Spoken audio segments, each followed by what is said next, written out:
Téléspectateurs, mesdames et messieurs, bonjour et bienvenue sur la plateforme de la télévision Renaissance. C'est le journal en langue française.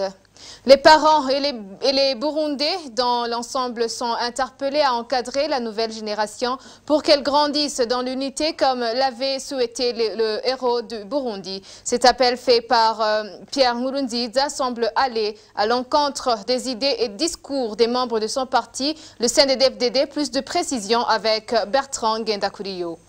Parmi les grandes lignes des propos tenus par Pierre Nkurunziza lors de son discours à l'occasion de la célébration de la Charte de l'Unité nationale, le numéro 1 burundais, dans ce souhait, lance un appel aux parents de se soucier de la nouvelle génération pour qu'elle grandisse dans l'unité comme les héros du Burundi l'avaient souhaité et combattre tout enseignement de nature à diviser les Burundais.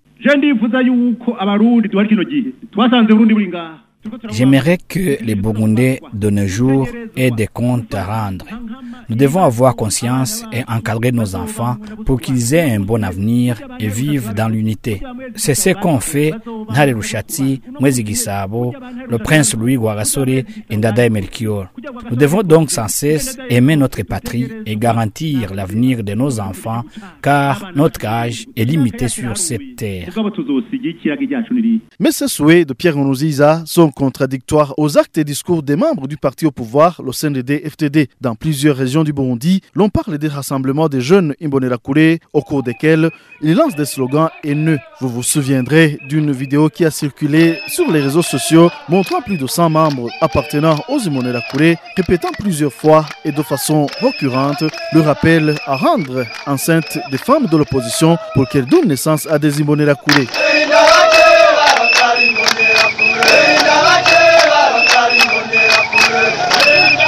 Après cette vidéo qui a mis en exergue l'appel au viol des rivaux par les miliciens Imbonerakure en avril 2017, une autre vidéo a été publiée sur les réseaux sociaux fin mai 2017. Celle-ci montrait un enseignant et ses élèves rappelant les massacres interethniques avec les mots qui suscitent la rancœur des victimes en insistant que nul n'a le droit de les oublier.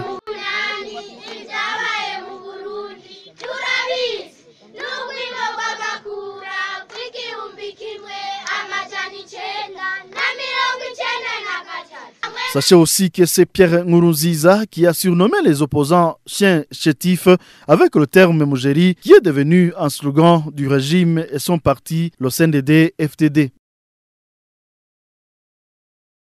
Dans son discours, Pierre Nkurunziza a également pour la énième fois accusé ceux qu'il appelle colons de saboter l'unité des Burundais, des propos que le sage Zenon Nichayendi juge déphasés. Zenon Nichayendi se demande si ce sont les Belges qui ont conseillé Pierre Nkurunziza de piétiner l'accord d'Arusha pour la paix et la réconciliation et la constitution dont elle est issue. Ce n'est pas le colonisateur qui a tué des milliers de Burundais sous le régime de Pierre Nkurunziza et de chasser 500 000 Burundais hors de leur pays, selon toujours Zenon Nichayendi.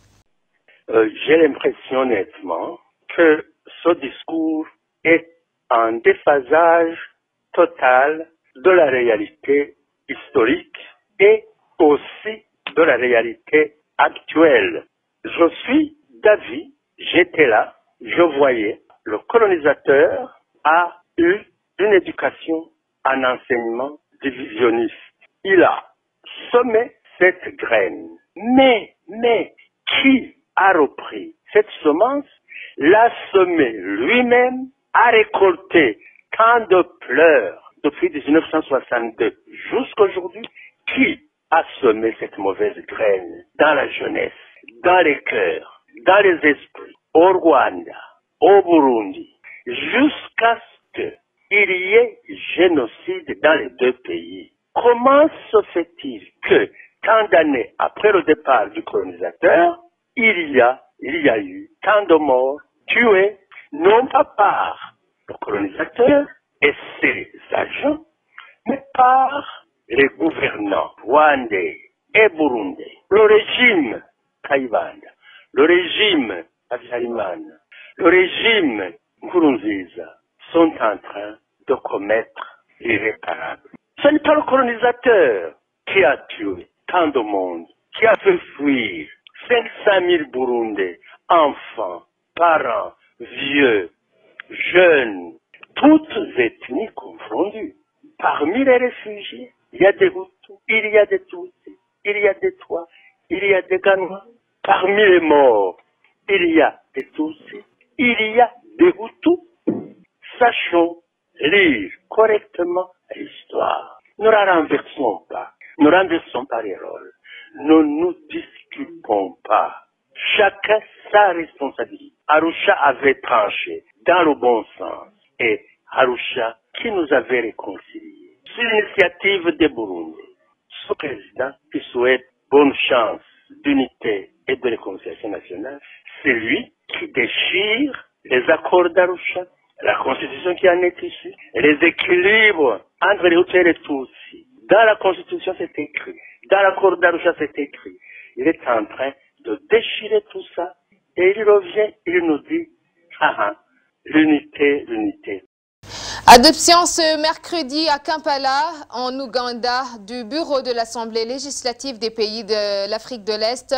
Le député burundais Christophe Nduwayo, issu du parti FNL d'Agathon Rwasa, a été élu aux grandes dames des députés du CNDD-FDD qui défendaient bec et ongle la candidature unique de Léontine Nzeyimana. Cet ancien ministre de la communauté est-africaine sera relégué au rang de simple député malgré le soutien de Pierre Nkurunziza et son parti. À 2 reprises, Léontine Nzeyimana est entrée en compétition pour faire partie du bureau de l'EALA, mais sans succès, ce qui fait grincer les dents chez les députés du CNDD-FDD. Rodrigue Ndikungami. Le vote qui a vu la victoire du député Christophe Nduwayo était émaillé du coup entre les députés burundais et surtout entre ceux du parti CNDD-FDD qui ont tout fait pour que Christophe Nduwayo, qui est d'Agathon Rwasa, retire de gré ou de force sa candidature en fait de céder sa place à Léontine Nzeyimana, candidate, elle, du CNDD-FDD.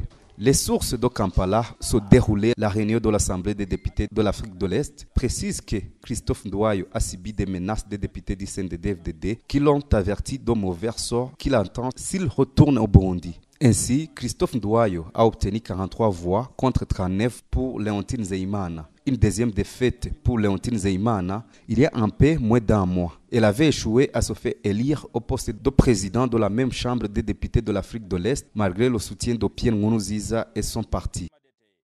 Merci Rodrigue Ndikungami. Les indemnités des militaires burundais en mission de maintien de la paix en République centrafricaine ne feront pas objet de contribution aux prochaines élections de 2020. Cette annonce est du porte-parole de l'année de l'armée burundaise. Selon Gaspard Baratouza, cette contribution concerne ceux qui sont dans les postes de commandement qui perçoivent beaucoup et vont contribuer à la hauteur de $500 par mois. Et cela se trouve dans l'acte d'engagement consigné avant leur départ. Suivez-le. Parmi les officiers surtout, envoyés dans les missions de maintien de la paix, il y a la catégorie de ce qu'on appelle les missions d'observation ou bien les missions dans les postes de commandement au haut niveau où ils ont signé un contrat avec la mission et perçoivent des indemnités journalières avoisinant, ça dépend du pays où la mission est en train d'être effectuée, autour de $100 par jour. Alors, puisqu'ils perçoivent ça en main ou directement sur le compte, ils ne donnaient pas, ils ne contribuaient pas pour la continuité de ces missions au profit des autres. Raison pour laquelle le commandement a pensé que celui qui reçoit aussi beaucoup puisse faire un geste, non pas proportionnel, mais toutefois un geste visible.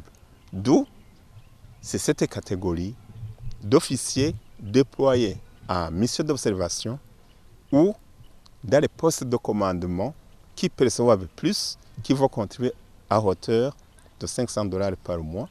Et cela se trouve mentionné dans ce qu'on appelle acte d'engagement que chacun signe avant d'être déployé dans cette mission. On précise très bien que la contribution aux élections de 2020 pour tout citoyen burundais est du ressort de l'ordonnance conjointe signée par le ministre ayant les finances dans ses attributions et celui de l'Intérieur et de la formation patriotique.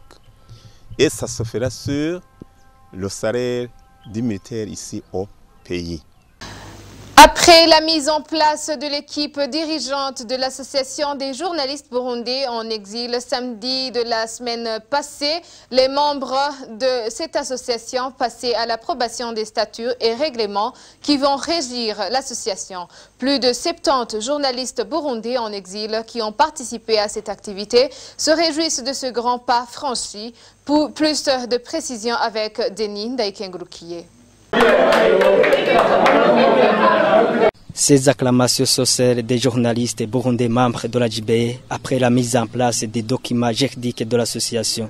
Plus de 70 journalistes contraints en exil ont participé à cette activité.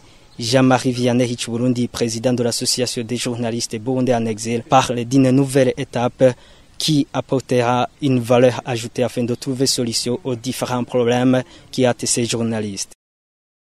Moi, je considère ça comme un pas en avant vers la mise en place des instruments juridiques qui régissent notre association. Je crois que c'est une étape qui va nous permettre de travailler dans la légalité. Depuis la mise en place des organes dirigeants de la JBI, c'est-à-dire l'Association des journalistes burundais en exil, on est vite entré en contact avec certains partenaires et ils ont accueilli favorablement la création de notre association. Et ils nous ont promis de nous accompagner dans notre initiative de défendre les droits des journalistes burundais en exil. Dans le souci de toujours informer son public et la population burundaise en particulier, Valérie Moucho, chargée de la communication de l'association, explique que la JBE met déjà sur pied un site internet qui donnera l'occasion au public et partenaires intéressés de lire les articles et suivre les émissions produites par ces journalistes en exil. Nous avons mis en place aussi des outils de communication pour que tous les autres aussi puissent, les autres journalistes éparpillés dans le monde, mais aussi nos partenaires, et aussi les Burundais et la communauté internationale, le site internet, nous avons une page Facebook, nous avons une page Twitter. Elle fonctionne déjà, mais pour le site internet, dans peut-être une semaine, le site internet sera effectif et j'aimerais aussi annoncer à tous que vous pourrez suivre certaines émissions produites par ces journalistes en exil, certains articles qui concernent bien sûr l'actualité au Burundi, qui seront écrits par ces journalistes. On pourra trouver tout cela sur le site internet de la JBE. Pour rappel, depuis le début de la crise burundaise en 2015, plus de 100 journalistes burundais ont été contraints de quitter leur pays natal et ont trouvé refuge dans différents pays après l'attaque et la destruction méchante des médias indépendants. C'est par ici que s'achève notre journal. Merci de nous avoir suivis. À la prochaine édition.